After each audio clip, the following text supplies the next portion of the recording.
Hey guys, welcome back to the Pulling Curls podcast. Today on episode 235, we are talking about the Cascade of Interventions. So let's untangle it.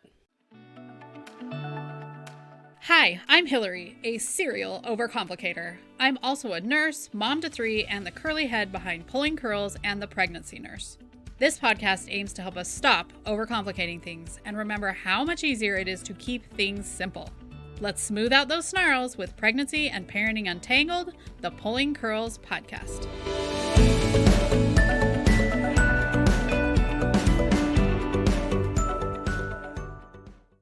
This episode is sponsored by the online prenatal class for couples. If you want to know more about how the Cascade of Intervention can work for you in your labor, come join me. In just 3 hours, we can get you feeling prepared for your upcoming birth. Okay, so you might hear the words Cascade of Intervention mentioned, I feel like mostly by doulas. I don't hear it mentioned by a lot of people online, but it mostly means that when you make choice A, like let's say you're doing the choose your own adventure that you loved in elementary school, right? When you make choice A, then you may have chances to do B or C, or you don't have a chance to do XYZ, right?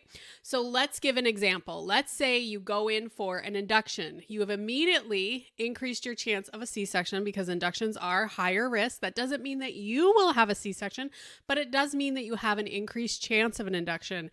It also means that you need an IV. It also means that you have a higher likelihood, again, doesn't mean you're going to have to, but you have a higher likelihood of wanting an epidural. So as you can imagine, once you make the choice to have that induction, you then are more likely to have other choices come for you further down the line. Versus, let's say you are in early labor and you decide to stay at home until you really can't take it anymore, and then you go to the hospital. Well, your chances of needing an epidural are less because hopefully you've progressed a lot more and you maybe can just make it on your own until you can start to push, which, by the way, pushing feels so much better. So that's a pro tip for you guys. The Cascade of Interventions is something that a lot of people mention because there are things that start to add on. And it is something that your provider should bring up, maybe not using those words, but when you scheduled an induction, you are increasing your likelihood of a C-section. You're more likely to want an epidural, mostly because an induction is super boring. It lasts a little bit longer, and you're just going to want some rest usually, I find. Although most people, studies don't show this, but a lot of people feel like an induction is more painful than natural labor, and everybody varies on that. Let's give another example. If you choose to get an epidural, there are some cascades of interventions that often start. Initially, we give you extra fluid so that your blood pressure doesn't drop after you have the epidural placed. And then sometimes the baby doesn't love it because your blood pressure still drops a little bit. And so we might come in, we might stop your induction for a little bit if that's what's going on. We might turn you side to side. So once you've made the choice to have the epidural, there are some other interventions, meaning stuff we do at the hospital, that may need to be done to help you compensate. And there is always the chance that your blood pressure falls, baby doesn't look so good, and then we have to have a C-section. It's super, super rare, but it is a possible cascade of interventions that was started by making the choice to have an epidural. Now, I have to tell you guys that I was so worried about the cascade of interventions when I went in to have my last induction that I would not let them break my water, because I knew that once I broke my water, there was no going back. I couldn't go home. My only option was a C-section if I didn't progress. And I had been 5 centimeters for a really long time, but I was just sitting there saying no, no, no, because I was afraid of this cascade of interventions. And that didn't do me any favors. Me living in fear of the cascade of interventions mostly just made labor longer. Honestly, I think I probably could have done it without an epidural, because I just sat there being like, no, no, no, I'm not going to let him break my water. And then I started to get tired and I wanted to nap, right? It was just hurting longer and longer. Whereas once they broke my water, within an hour or two, she was born. Boom. I think it would have happened if I had just let them break my water a little bit earlier. Now, something I see online that people are like, oh, that's going to start the cascade of interventions, is getting an IV.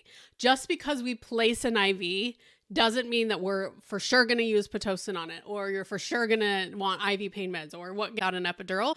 Placing an IV is a safety measure. I would not call it the beginning of the cascade of interventions. Now, if you want an epidural, you need an IV, so it is part of that cascade of interventions, I guess you could say, but I see so often people saying, oh, everyone refuses the IV because they don't want providers to induce them with Pitocin. Then you refuse the Pitocin. It's not part of a cascade of interventions. I just think that most of this is really important, that you understand that once you make one choice, just like in the Choose Your Own Adventure book in 4th grade, you are limiting or enhancing your future choices, right? But everything in life is like that. You made the choice to get pregnant. And so now you have the choice on how you're going to give birth and all those different kinds of things. So life is a cascade of interventions. We all understand that when you make one choice, you're closing some doors and you're opening others. And this is just how it works in labor and delivery. So don't be scared of it. Don't be like Hilary saying, no, no, no. Sometimes you can just embrace the cascade of interventions, do what works for you at that point in time. Don't be scared about what's going to come down the line, and make the best choices for you right then.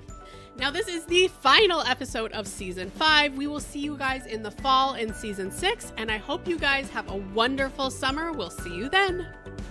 Thanks for joining us on the Pulling Curls podcast today. If you liked today's episode, please consider reviewing, sharing, subscribing. It really helps our podcast grow. Thank you.